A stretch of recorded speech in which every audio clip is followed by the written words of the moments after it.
அத்தனை பிழைகள் அன்றைக்கு இருந்தது. மாண்பு உறுப்பினர் உட்காருங்க. உட்காரணுமா? உட்காருங்க, நான் பேசுறேன். உட்காரு. இல்ல உட்காருங்க ப்ளீஸ்.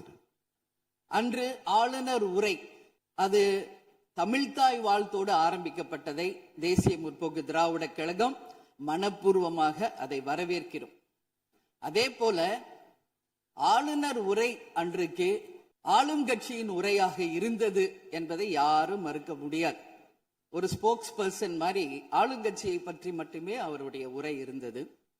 நமது தமிழ் மொழி தாய்மொழி, நம்மளுடைய அன்னை தமிழ் அன்னை. அந்த தமிழ் மொழியை நாம் சொல்றது செந்தமிழ் அப்படின்னு சொல்லுவோம்.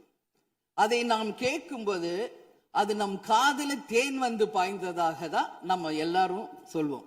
ஆனால் அன்றைக்கு ஆளுநர் உரையில் 37 நிமிடங்கள் அவர் பேசியதாக ஒரு குறிப்பு இருக்கு. ஆனா 37 தவறுகள், தமிழை பற்றி உச்சரித்தவை அத்தனையுமே மிக மிக ஒரு வேதனையான ஒரு விஷயமாக இங்க நான் பார்க்கிறேன்.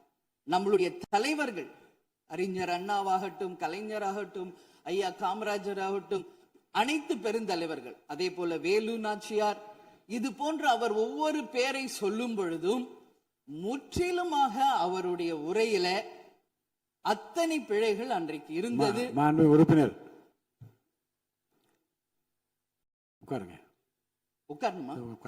உட்காருங்க, நான் பேசுறேன். உட்காரு. இல்ல உட்காருங்க ப்ளீஸ். மாண்புமிகு உறுப்பினர் ஆளுநர் உரை மீது சொல்லுகிற போது தமிழ் உச்சரிப்பு பற்றி அவர் குறிப்பிட்டார்கள். வேறு மாநிலத்தை சேர்ந்த ஒரு ஆளுநர்